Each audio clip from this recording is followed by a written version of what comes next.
Welcome into CBS Sports HQ presented by Shell. Amanda Guerra here with you. We're about to be joined by Brady, Quinn, Danny, Kanell for our football happy hour, giving you expert picks for championship weekend. Plenty is on the line, including the Trojans with a must-win to punch their ticket to the college football playoff, becoming the first Pac-12 team to do so since 2016. We will have high standards here, and we will fulfill those standards. Brian Kelly arrived in Baton Rouge and wasted no time setting the expectations for his new football program. One with rich tradition and lofty goals, but looking to reestablish itself after two straight disappointing seasons. And after just one game, it certainly felt like LSU may be in for another rough year. Even members of the media seem to be doubting Kelly's ability to bring the Tigers back to glory. We'll open it up to this late arriving media crowd. I don't think it has anything to do with winning. I think it has to do with being on time. Then the pressure grew after a 40-13 drubbing at the hands of Tennessee in Baton Rouge. But as the saying goes, it's not how you start, but rather how you finish.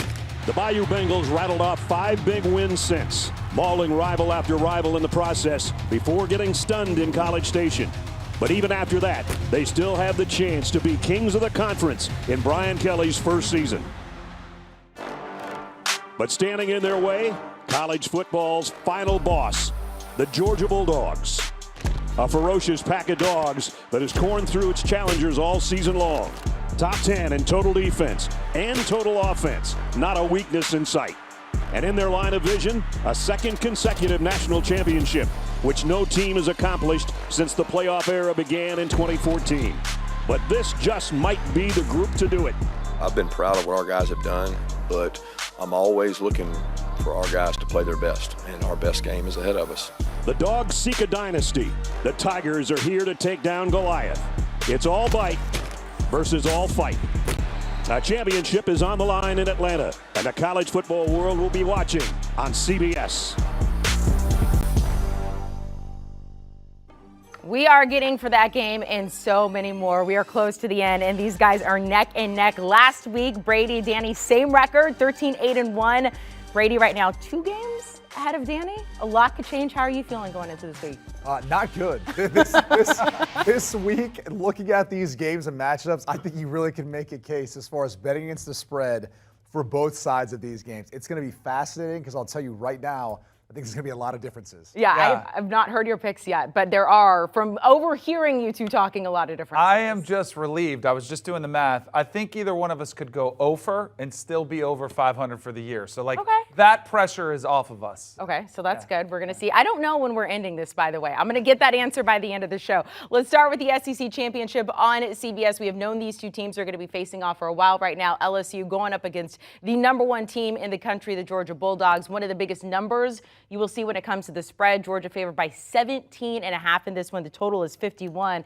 Brady, we'll start with you. I think this game's interesting in the sense that for LSU, there's really no motivation to get to the playoff. You can only play spoiler in this case because of their loss to Texas A&M, and I'll get to that in a second. For Georgia, even with a loss, they're still going to make it into the college football playoff. So you have to wonder how that maybe factors into if they are up in this game, especially by a few scores. How long do they keep the starters in, or do they look to try to rest and conserve guys? All those things start to factor in. This line is big, and I think it's too big to me, in part because it's an overreaction to what we saw last week, more with LSU and Texas A&M, and I'm really taking away any chance that LSU had of being a 2-loss SEC champ. Jaden Daniels has really come around, started playing some better football. He struggled to throw the football. We tend to forget. Texas A&M is the best pass defense in the country, not just the SEC, the country. A lot of people have struggled, in particular in College Station, throwing against Texas A&M. So that was kind of to be expected. I think this is one where, look, Georgia's going to win this game. We've seen them have some close calls this year. LSU's defense is playing much better. The entire team's playing with a lot of swagger. Just too many points for me. So I'm going to take the 17.5 points. Don't get it wrong. Georgia wins the SEC, but it's a little closer than people think. Isn't it weird that we're talking about conference championship games and we're trying to look at motive and who needs to? I mean, and there's a couple of them. There's a couple absolutely, of them. yeah, because Georgia's already feels locked in, and I agree with you. I think they are. So I don't love it. I think optically, I wish there was a way we could figure it out where we could include these as part of the playoffs, but that's another conversation for another day. I'm actually going to go ahead and lay the points here with the Georgia Bulldogs. I mean, this is a team that when they're laser focused, which again, it is a little bit of a question mark, at their best, I don't think LSU is even close. Now, if you get a performance out of Harold Perkins Jr., who pretty much took over that Arkansas game and won it, or if you get a performance out of Jaden Daniels like you got against Alabama, then yeah, they could be in this game. There's a couple things that concern me. This is one of the things I love about Bud Elliott on the Cover 3 podcast. He's all in the insider information. Jaden Daniels seen with a walking boot this week, missing some practice time. I'm curious about his health. And remember, this was supposed to be, it opened around 13.5, 14 points, and it's gone up, I think, because of those questions around Jaden Daniels' health specifically. If he's not 100%, a quarterback who utilizes his legs and is going to have to in this game, I think that's a massive concern, and Georgia can go out there, kind of control the game from start to finish. Their defense should be able to shut down LSU's offense, run the ball, kind of a conservative win.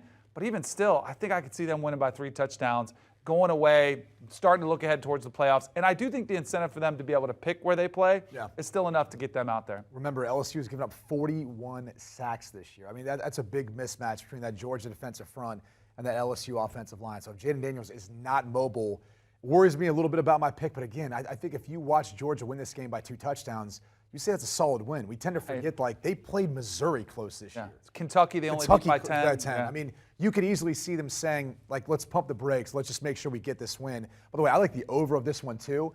I kept trying to imagine how I saw this game playing out. 28-24, 28-21, somewhere in that ballpark, which that would obviously hit the under in that case. But I think it's going to be just over that number of 51, 51 and a half, whatever the number's at. Really quickly, and we'll see how the next couple games go for LSU, though. Great on Brian Kelly, first year there. No, you got to give him an A+.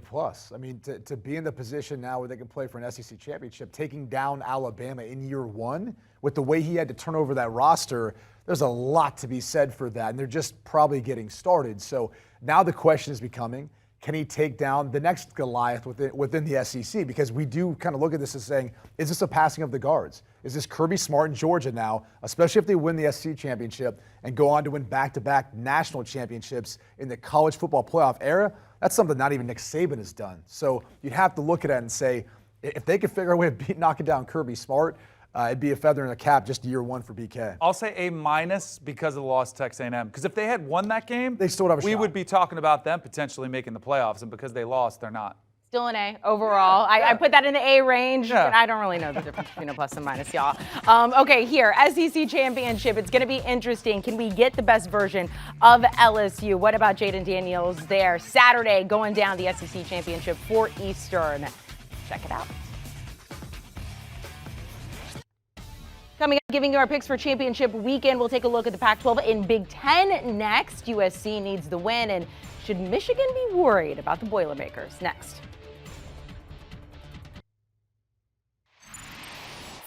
Welcome back into CBS Sports HQ, presented by Shell. Getting you ready for championship weekend here, taking a look at the Pac-12 and Big Ten. Big game, the biggest game of the weekend coming Friday, 8 Eastern. Utah going up against USC. Utah handing USC its only loss of the season thus far. And USC, as we all know by now, needs to win this one to make sure they secure a spot in the college football playoff.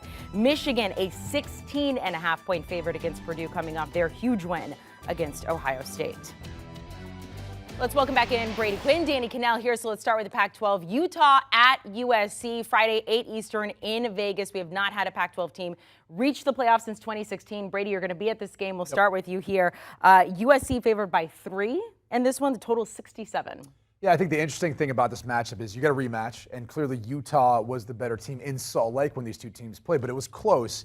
I think the difference is all the momentum right now is with USC. Caleb Williams will be your Heisman Trophy winner when it's all said and done.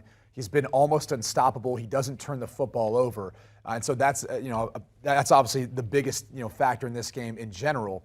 I think if you look at USC's defense, though, they're much improved. Whether people want to realize this or not, they're only giving up 123 yards per game the last 4 games or so on the ground. That'd be like top 3 in the Pac-12. And they've generated 9 turnovers the last 4 games. So that's continued to be the case for them. I just think they have all the momentum at this point. Utah will be without their lead running back, Tavion Thomas. Even though he didn't impact the previous game quite as much, he still would have played a factor, at least that you have to prepare for. It's a lot on Cam Rising, and all they really need to do is figure out a way of shutting down tight end Dalton Kincaid, which has been an issue for USC. They haven't been able to stop tight ends. They didn't stop Michael Mayer last week, but this is one where I'll lay the 3 points here with USC. Just too much momentum right now, Danny. I have the least amount of confidence in this pick, maybe of all of them. I took the other side with Utah. Just wondering if it is momentum or if this team is a lot better.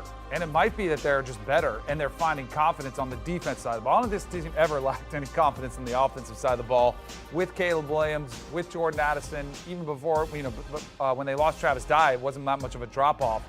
They don't lack confidence there. And maybe they found an identity on the defense side of the ball, which is thriving off the turnover. I mean, that's what they've done, has been kind of a, hey, we're just going to make plays to get the ball back to our offense. The only thing that concerns me is Utah's a program that has thrived in this role of underdog, taking on the bigger teams. Last year, twice against Oregon, they physically dominated the game. But I do think on the defense side of that ball, they missed Devin Lloyd, and they're not quite as physical. But I also think you could see Kyle Whittingham pulling over Cam Rising aside and saying, hey, control the ball, you can run, use your legs. We put it in your hands the last time, and you ran it in on those couple late game plays, including the 2-point conversion. Can they take the air out of the game somewhat, try to keep it away from Caleb Williams? So I took Utah. I took the under because if I'm going Utah, I think that's the recipe. Yeah. So yeah, I'm on that, but I don't. It's my not least to win outright though, just to cover. Just to cover. Yeah. Okay. I actually want USC to win and get in. But I think it'll be close. I think it'll be a tight game. I don't, but I'm still going to pick them laying the 3 points here. One note that I would say. How was last weekend? Last weekend was okay? It's been an awful week. One note I would say, though, is if you look at Utah this season, their 3 losses have all come on the road. And they've actually now played, it was back-to-back weeks to finish the season on the road, now again on the road in Vegas. So a tough stretch in my mind, too, I think, for Utah, having to travel that much to finish the season where USC's been kind of hanging out, at home. I mean, obviously tested last week versus Notre Dame, but took care of business. We have talked about, though, wondering how many USC fans are going to go to this game if they are anticipating the win and holding those tickets for the next one there. All right, that game Friday at 8 Eastern, Saturday 8 Eastern. We have the Big Ten Championship in Indy. Purdue going up against Michigan. Purdue has not been able to beat Michigan since 2006. Michigan looks awesome, favored by 16.5 in this one. The total 52. What do you think, Danny? So, do you know Jeff Brom, the head coach for Purdue, is undefeated against top 5 opponents, 3-0. He loves playing the role of spoiler maker, if you will. Amanda, you like that one? I actually When don't. Did you come up with that? I've literally got it right there in the notes. Spoiler maker. So I think I did coin the term, though. There's no responsibility of that. So I think this game is interesting because it's the same position that Georgia's in, right? Michigan can lose this game. They're still going to advance to the playoff. Yes, correct. So I look at them and wonder where the motivation is to go out there. And I also think this is a banged-up Michigan team that came limping into the Ohio State game, was able to win that game impressively despite that with guys like Blake Corum, several of their weapons out. Now they can go, and there's not the incentive to really play a lot of guys that can heal up and get ready for the ultimate goal, which they want is to win a national championship, to get through the first round of the playoffs where they got embarrassed last year against Georgia. So I think they might be a team that comes in, rest some of their players, and Purdue in that role of spoiler maker, they got nothing to lose. They got a quarterback who can spread the football around. They do miss the big play capability of David Bell, but they still have an offense that can put up some points. So I'm going to say Purdue covers this one, but Michigan still wins. Well, I would argue this. Charlie Jones, who leads the Big Ten in receiving yards, receptions, and receiving touchdowns, he could play a factor in this one. I think he'll be able to make some hay. I mean, you saw at times some Ohio State wide receivers have some success, but really even Maryland, too, when they played Michigan earlier this year, and they tested them a little bit. That was only a 1-score game when it was all said and done. I do think Purdue will be able to make some hay in this one. But I kept looking back through the history of these matchups in the Big Ten championship game. Do you know since they went to the divisions, the East is 8-0? Their average margin of victory, 20 points. I mean, the East has dominated the Big Ten championships to the point where I think it's one of the reasons why a lot of people are wanting to look for realignment and just having the top 2 teams square off versus one another. It'd probably make for better regular season games and definitely a better Big Ten matchup. So it's no disrespect towards Purdue. You're right. Jeff Brom will throw the kitchen sink at Michigan. And when I say that, I guarantee you're going to see a flea flicker. You're going to see some sort of trick play. They have nothing to lose in this case.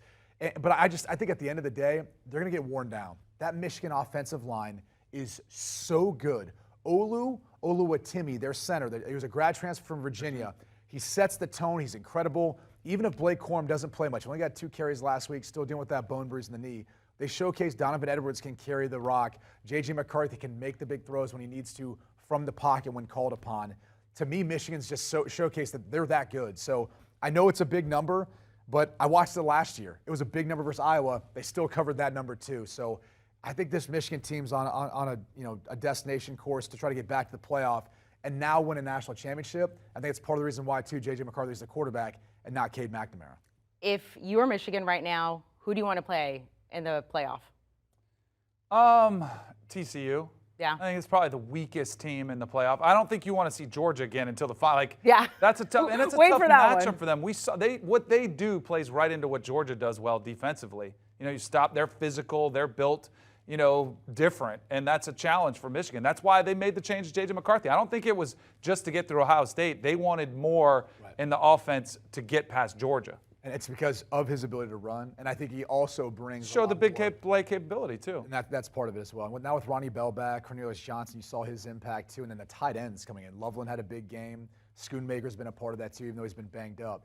This is a solid team. The only questions last week coming into it was J.J. McCarthy. He answered every one of those questions against Ohio State and Columbus. Both of you on opposite sides when it comes to the spread there in both of these games, in fact, but I believe both of you taking the over in that game as well. So some agreement there. If you are looking for some agreement, take the over in the Big Ten championship. But when it comes to the spread in these two games, USC going up against Utah, Michigan going up against Purdue on Saturday. Brady likes USC to cover and Michigan. And Danny? Hate hearing that. Going with the underdogs.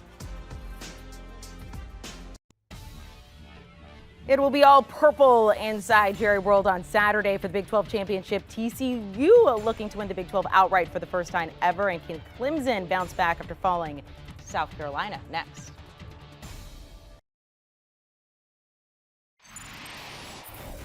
CBS Sports HQ presented by Shell. It is championship weekend, and we have made it to this point. It's very sad, but look, we've got a lot of great games coming up. Kansas State against TCU. With a win, TCU is in. With a loss, some people think Kansas State, by the way, should be favored in this game. We'll talk about that in just a second. Can they still make it into the playoff? They would be the first non-OU team from the Big 12 to make it into the playoff, and whoever wins the ACC championship is still not going to make it.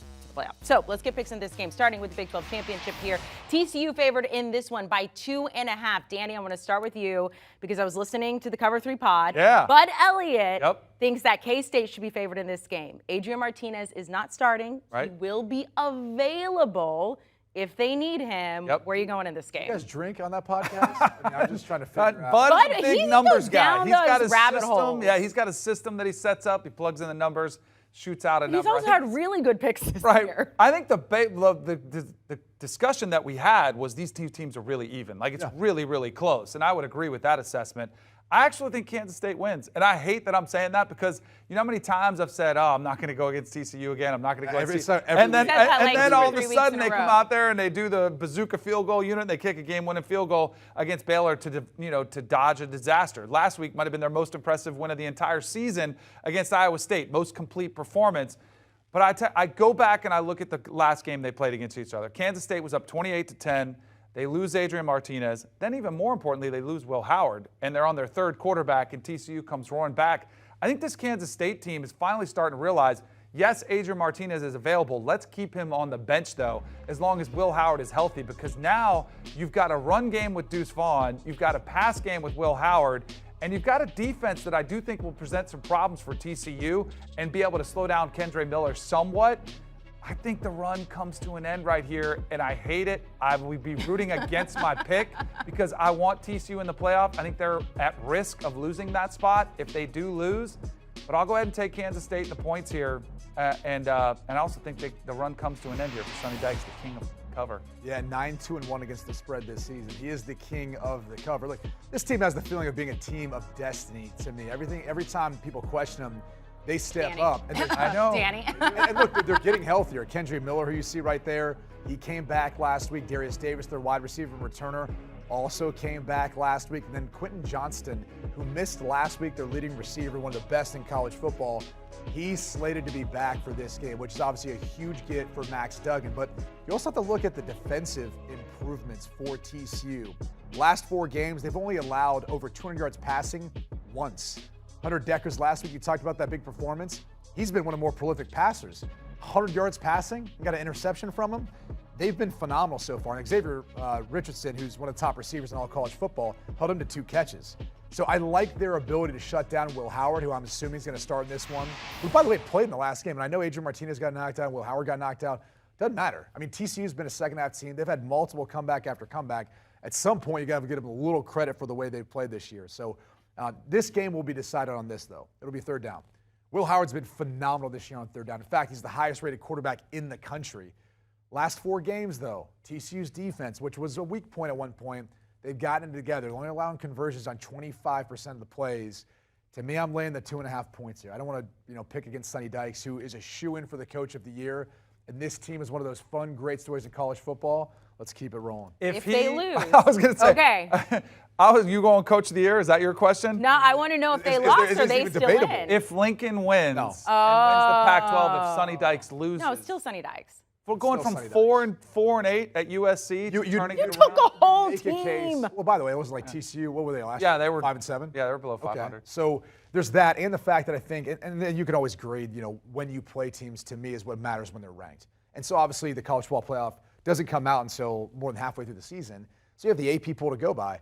TCU went through a stretch of playing 4 top 25 teams in a row. Swept it. They've played 5 so far this year. Won them all. There's no one else who can say they have the resume that TCU has right now that's undefeated and play the gauntlet of teams that they've had to play. Now, we could all look back in retrospect and go, well, how many teams are right? It doesn't matter. Like, as a former player, I hate that argument. That's for the dorks who never played, honestly, when they try to make that, because that game matters in that moment. And then obviously both teams are ranked. So I'm sorry to be so blunt. I know that's probably offended some people in this soft culture we've got, but that's how we should look at this.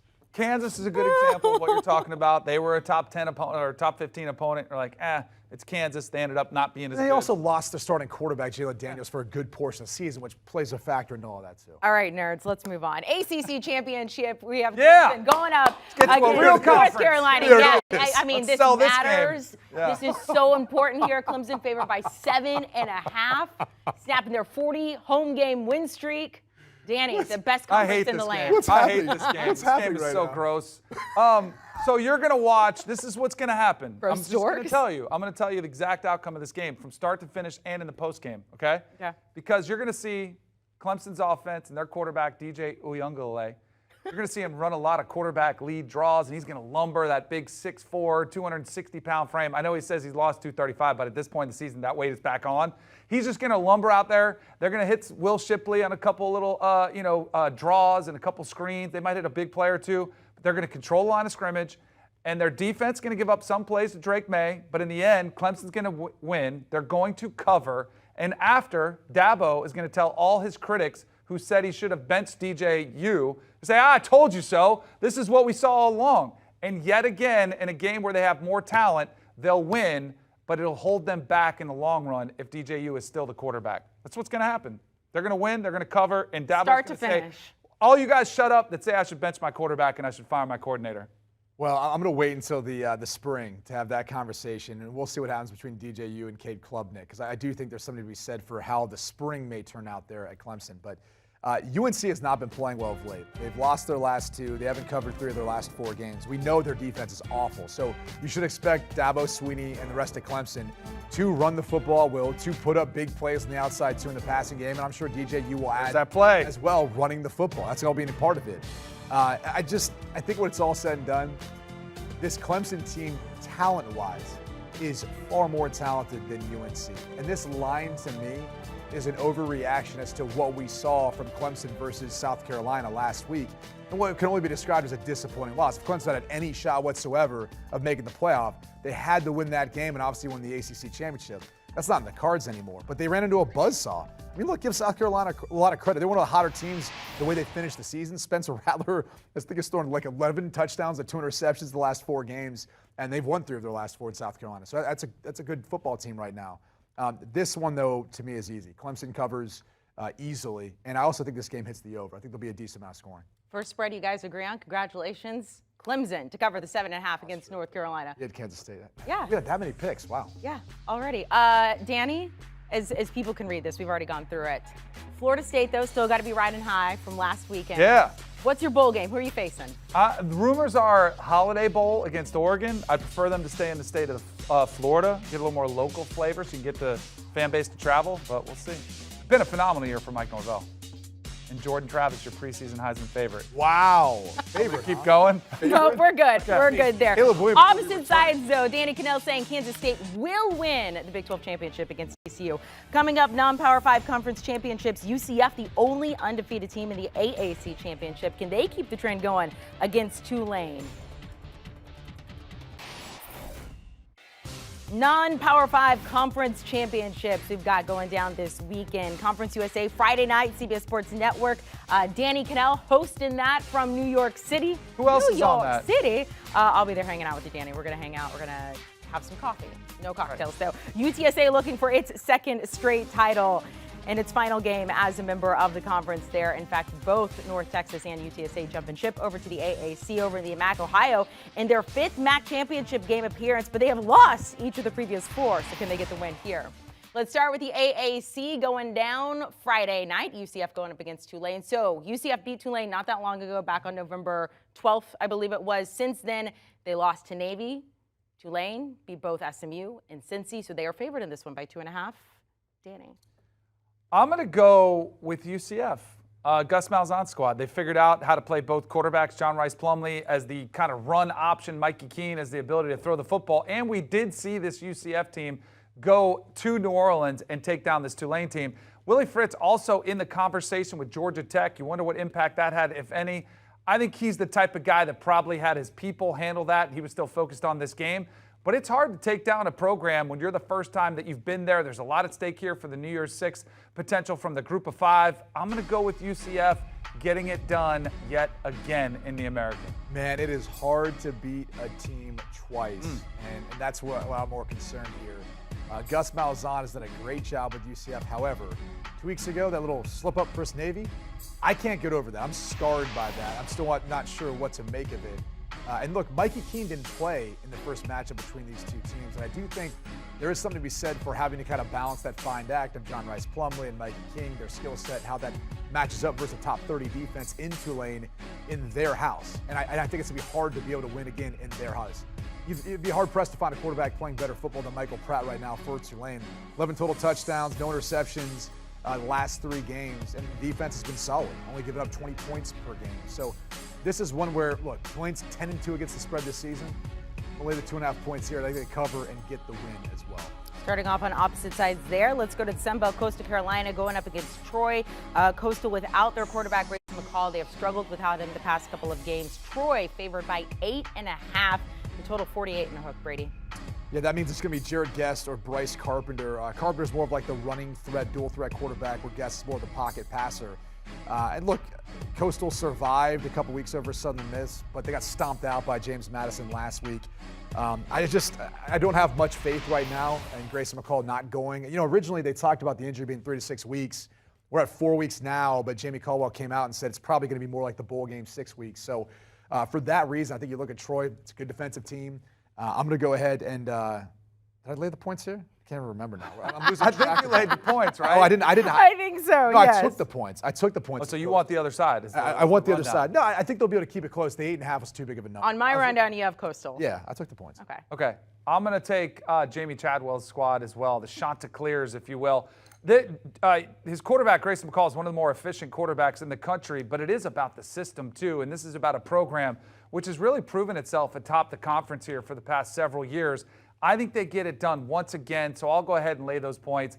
And again, another coach here. I'm surprised Jamie Chadwell's name it always kind of comes up as an opportunity to go somewhere else. He stayed there at Coastal, had a ton of success. I think they appreciate the job he's done, but I would keep his name out potentially too after this game is done, maybe taking one of those openings that's out there. Agree on the spread, opposite sides when it comes to the total. We got some action going on, Toledo versus Ohio. These two teams have only played each other once over the past 5 years. As mentioned, Ohio has been to this title game 4 times. They have lost it each and every time. Toledo favored in this one by 2.5, the total 55, Brady. No Chris Rourke for Ohio University. That's always a tough one. And Daquan Finn for Toledo, he might not play either. So then that would lead you to see Tucker Gleason take over at quarterback. And look, he's played well in the spot duty, the small sample size that we have. He has turned the football over a few times over the past couple of games, but he's very capable. Bottom line, though, I'm worried a little bit about this game getting out of hand defensively for Toledo. They've been pretty solid this year, but it's a tough one to pick. Not knowing the status of Daquan Finn in this one, I would probably hold off until we get closer to the game. I like the over, though. I think it'll be a higher scoring affair. If I had to lay the points, though, right now, knowing that Rourke's out and maybe Finn's going to play, I'll lay the 2.5. I think the loss of Curtis Rourke is massive for Ohio. He was one of the best quarterbacks at the Group of 5 level, maybe one of the best quarterbacks in the country as far as what he meant to his team. Without him, they have not been putting up the same type of production. See some of his ranks here in the MAC, leading the conference in all these categories. I think without him, they're going to come limping into the finish. Hate to see a season, kind of upended by the loss of a player that's so impactful. But unfortunately, I think it does cost them a MAC championship. It's tough. They won 7 in a row now. Yeah. While Toledo has kind of limped into the MAC championship because they already clinched it a few. It's also one of those lines that kind of tells you that Toledo's probably the right side. I mean, if Rourke was healthy, clearly they'd be the favorite. Yeah. Let's go to Conference USA. Friday night, CBS Sports Network starting at 7:30 Eastern here. North Texas, UTSA in the Alamo Dome. UTSA absolutely phenomenal there. They've won 15 of their last 16. North Texas, they have struggled on the road this season, 2-4. UTSA favored by 8.5 in this one. Total, bigger number, 68 and a hook, Brady. I'm on the side of UTSA. North Texas defense just gives up way too many yards, way too many points, over 450 yards a game. That's part of it. And look, Frank Harris is one of the best quarterbacks in college football. We probably don't talk about him much. He's a true dual threat quarterback. He takes care of the football. And that's not to say that Austin Ani, who's the other quarterback in this equation, can't do the same thing. Just not quite as prolific, not quite as athletic. And he's almost as old as we are. He's playing 29. college football, 29 years old. So this is one I'll go ahead and lay the points here with UTSA. I also think it's going to hit the over. I actually might like that bet the best. Even at 68.5, it's a high number. Both these teams can score. I'm just glad you said Austin Ani, we're the same age pretty much. We're all just a bunch of old guys at 29. But I am actually on the other side of this one. Love Jeff Traylor's squad. I think this game is going to be a touchdown game. I like UTSA because of the effect that Frank Harris has. I mean, one of the better, more unheralded quarterbacks in the entire country. The Alamo Dome is going to be rocking there for the Roadrunners. But I think Seth Luttrell on the other side has done a pretty good job getting this team back to competitive. Last year, they started off 1-6, went on a tear to get to bowl eligibility. They've kind of carried over some of that momentum, haven't had the consistency that they would like. But with it all on the line, I think this comes down to the wire, much like last year's championship game did. Let's go to the Mountain West. Fresno State at Boise State. Boise State, quite a turnaround this season, firing their offensive coordinator. Their quarterback left. They have a freshman quarterback now who's turned this team around. They are favored by 3 at home on the blue field. The total 54, Danny Kanell. You were there, right, last week? Last week. Yeah. Loved Boise. Turf. Had never been there before. It's Boise. It was fantastic. Great city. It's beautiful. I might move to Idaho. There you go. You probably find better real estate there, too.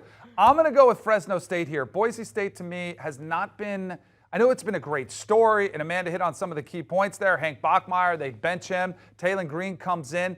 A little bit inconsistent still, though. He's an incredible athlete. He had their school record-setting run last week, a 91-yard touchdown run. Through the air, though, concerns me somewhat. I think that could be the difference. And Jake Haener for Fresno State, kind of career guy there. It started in the Pac-12, had an opportunity to leave, comes back. I think to pull off something special, and I think that would be a Mountain West championship. So I'll go ahead and take Fresno State as the underdog here. Yeah, Boise took care of business last time these two teams played. But Jake Haener was not a part of that matchup. George Holani went off for Boise, had his most productive day on the ground.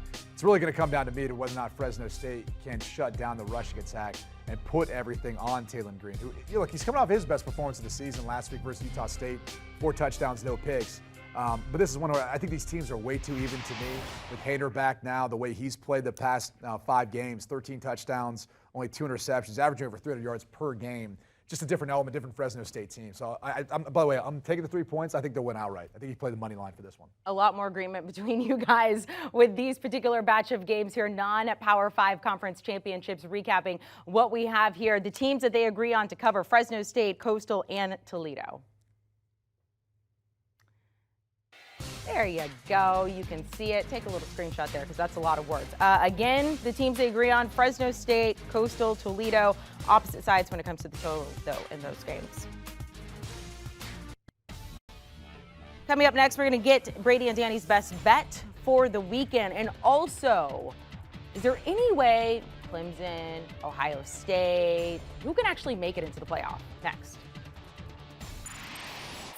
Welcome back into CBS Sports HQ, presented by Shell. Brady, Quinn, Danny, Kanell. I am Amanda Guerra. All right, time for your best bet when it comes to championship weekend. Brady, I'm going to start with you because this is something you guys actually agreed on during the show. Yeah, of course. The ACC championship game, I can't wait for this one. My best bet, Clemson covering. You know, you usually hate a hook here.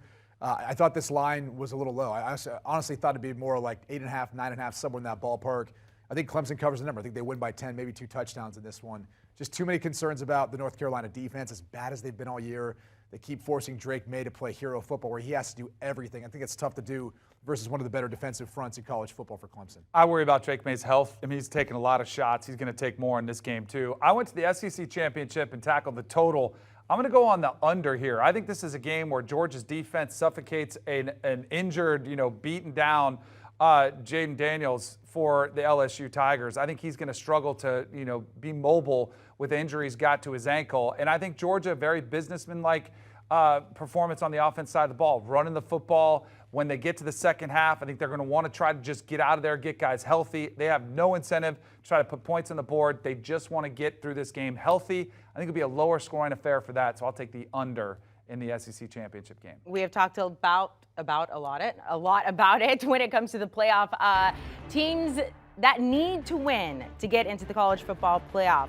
Right now, you got Georgia going up against USC if things ended today. Michigan facing against TCU. Of course, a lot of that could change depending on what happens over the course of the weekend. So for more on that, let's welcome in college football expert Jerry Palm here. Jerry, we talked about it. Danny has Kansas State beating TCU. If TCU loses, Jerry, are they safe? Yes, I believe they are. It's 12-1 TCU would have lost to first of all, the number 10 team in this week's rankings. That's the highest ranked team any of those undefeated teams are playing this week. And they've already beaten Kansas State once before. So I don't see how you can say 12-1 TCU belongs below 11-1 Ohio State, and that's the floor. Ohio State has to jump you to knock you out of the playoff right now, and I don't see how TCU gets left out at 12-1. Do you agree or disagree? No, I think you could make a case. It's hard really how the teams are going to be viewing. If you look at the computer models, at least as we look at it right now, Ohio State would technically still be in the number 4 spot. At least that's how the old BCS rankings would have them ranked based on that loss to Michigan at home. It was tough being there in person, though, and seeing that beatdown. I mean, coming into that, I did not expect that. It was honestly shocking to some degree. And I think if you're looking at TCU's schedule, I talked about it earlier, the gauntlet they went through this season, no one else can put that on their resume as far as the top 25 teams they played when they played. 4 in a row, ended up having 5. If they lose to Kansas State, a team that they already beat this season, they split, it's a little more understandable, especially if it's a tight game. So, look, I think optics are everything, Danny. I think the way you lose, unfortunately, does matter. It's almost like we're playing horseshoes to some degree with this. That's the one thing I was going to bring up. I think it depends on how they look if they did lose.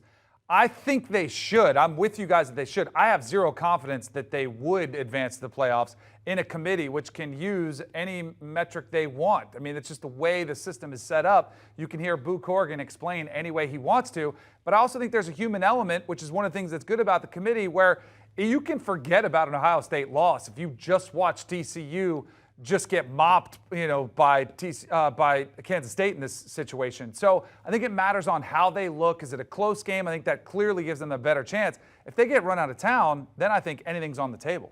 Jerry, right now, Ohio State on the outside looking, and of course, their biggest eyes on USC, because if USC loses, we assume that they are out and Ohio State is in. Is that Ohio State's only way into the college football playoff with USC losing? Yeah, I believe it is. And then obviously if USC gets beat by Utah a second time, I wonder if USC even makes a New Year's Six game. It would depend on, first of all, obviously Utah would move up and then USC would move down, and USC would probably be below Utah, even though Utah's got 3 losses. But the main thing then for the college football playoff is that Ohio State slides up to number 4 and backdoors their way into the college football playoff. And that's really the best and probably only chance that Ohio State has of making the college football playoff. I think the case you make for Ohio State is up until that game versus Michigan, which you could also make the case if you're going to lose a game. That's probably not a bad team to lose to, right? They're the number 2 ranked team in the country. Lost in a bad way. You just lost in a bad way at home. So it looked bad, especially when you're a 7.5 point favorite going into that. But you look at the resume, you look how dominant they were. I mean, they would have 2 ranked wins at that point. Notre Dame and Penn State on the road was there for that one. That was a pretty dominant victory, too, even down the stretch. But I think if you look at the way their average margin victory, I mean, they were beating teams by 27-plus points. It wasn't like they just, they had a cupcake schedule, they barely got through it. We've seen some undefeated teams have that this year. That wasn't Ohio State. They blew through their schedule. They beat 2 top 25 ranked teams. They took care of business. Talent-wise, look, you could make the case that CJ Stroud, who's going to be second up in the Heisman, and Marvin Harrison's the best wide receiver in college football. Their defense has been improved with the exception of how they looked versus Michigan. You could still make a case for Ohio State. It's just that last loss is sitting in the back of everyone's mind. Here's where you have to get the human element out of it, because almost every metric has Ohio State as the top 4 team right now, even though they just lost. So again, if the committee saw something unfold and they said, all right, let's look for a reason to put Ohio State in, they'd have to forget about the ugly loss to Michigan. All they have to do is look at the resume and look at some of the metrics out there that support the Ohio State Buckeyes, and they would slide right into that spot. So I think it's interesting, too, because if USC does lose, I do think that opens up the door for Ohio State. I think it also asks the question, who slides in then? If it's not Ohio State, who would it be, Jerry? That's what I'd want to know, because if you look at a 2-loss Bama team, they didn't even win their own division, how would they make sense into sliding that number 4 spot? Well, Ohio State didn't win their own division either. But here's the thing. The committee has Ohio State 5 and Alabama 6 this week. What's going to change this week that's going to put Alabama suddenly ahead of Ohio State? I mean, neither team is playing. I mean, do they judge them by how well they eat pizza on the couch and watch TV? You know, they've already decided between Ohio State and Alabama. The point is this. The point is so if anybody's moving up, it's Ohio State. We've never seen a 2-loss team make it in. So that's more the point of. Yeah, but doesn't mean it can't happen. Well, this is not the year that's going to happen. They would need to be a conference champion, I think, in order to get them in. I think that's one of the things that you would say for Ohio State. It's a 1-loss team. We've seen 1-loss teams not win their division and still make it in. We've never seen a 2-loss team not win their division or even win their conference and make it in at this point. So I think that's more of where that comes into the conversation of why Bama would. But again, there's not really much they can do. I was going to say, if LSU somehow beat Georgia, it lifts Alabama's resume, I guess, but it's still Alabama's loss. Is that what we're looking at here? Is what's impressive? Losses. Right. And it was to a really good team. I think Bama's out. I don't think they have a chance. But again, I don't have any faith in the system at all. Well, does this bring back in Clemson for you if they win convincingly, Jerry, with where they're at as a 2-loss ACC champ? Clemson was barely in my mind as a 1-loss team. Yeah. They were going to struggle because they don't have the strength of schedule that these other teams have, because the ACC doesn't really provide them with good teams. The best team they played this year is Notre Dame, and Notre Dame beat them at home. So I didn't really see a lot of hope for Clemson, even as a 1-loss team. Certainly as a 2-loss team, they're just playing to go to the Orange Bowl. Jerry Palm, we appreciate it. You guys at home, check out Jerry's articles on CBSSports.com, diving into everything when it comes to the college football playoff. Danny Kanell, part of the Cover 3 podcast there. Latest episodes, there are many of them, going over Week 13, taking a look at the college football playoff rankings, taking a look ahead to Conference Championship weekend, and also the latest on the coaching carousel in college football. Make sure to download and follow. Do you want a sports network that delivers everything that matters about the game? The highlights, the picks, the instant analysis, no yelling, no fake debates, no politics. Hit the subscribe button and never miss a moment.